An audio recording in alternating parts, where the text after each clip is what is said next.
Telugu film ఇండస్ట్రీలో అవకాశాలు లేక ఎంతమంది ఉన్నారండి? చాలామంది ఉన్నారు.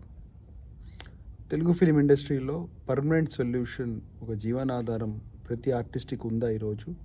లేదు. కరెక్ట్?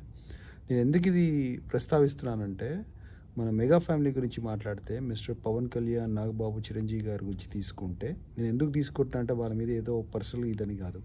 కాకపోతే వాళ్ళే కదా పాలిటిక్స్‌లోకి వస్తారు. మిగతా వాళ్ళు రారు కదా ఎక్కువగా. కాబట్టి చెప్తున్నా.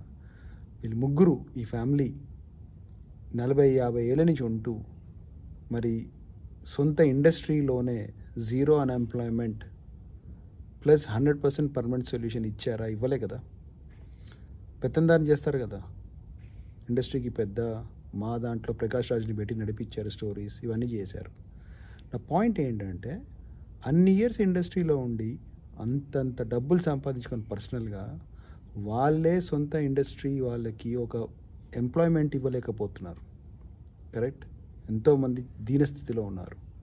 అలాంటిది వీళ్ళు జగన్ గారిని క్వశ్చన్ చేస్తారు. ఆయన వచ్చి 3 ఏళ్ళు కాలేదు, ఈయనేం చేస్తారు? ప్లస్ వీళ్ళు వచ్చి ఏదో పీకేస్తారట. అరే, ఇండస్ట్రీలో మీ సొంత ఇండస్ట్రీలో మీరు చేయనోళ్ళు రేపు అంత పెద్ద రాష్ట్రాన్ని 5-6 కోట్ల ప్రజలకి ఏం చేస్తారు మీరు? ఇదేనండి నా స్పెసిఫిక్ పాయింట్. ఇది మీకు సింపుల్గా అనిపించచ్చు దీంట్లో, బట్ చాలా లాజిక్ ఉంటుంది. నేను కేపబిలిటీస్ మాట్లాడతాను ఎప్పుడు.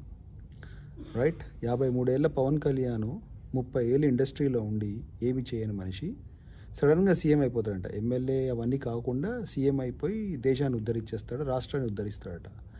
ఏమైనా నమ్మశక్యంగా ఉందండి మీ ఈ జనసైనిక్స్కి? ఎలా నమ్ముతారండి మీరు? కొద్దిగా బెటరా మైండ్, లాజిక్స్, స్టాటిస్టిక్స్ ఏం బెటరా? సింపుల్గా ఫిలింలో హీరో కాబట్టి మన స్టేట్ సీఎం అయిపోయి అది కూడా హీరో అయిపోవాలి. ఎలాగండి మీరు? మీ మనస్సాక్షి ఎలా ఎలో చేస్తుంది? అలాంటి మనిషిని సీఎం క్యాండిడేట్గా పెట్టి ఒక పక్కన జగన్ లాంటి ఉత్తమ కేపబుల్ పర్సన్ని దోషించడానికి మీ మనసు ఎలా ఉంటుంది? Think for a while. Yeah, see you, bye.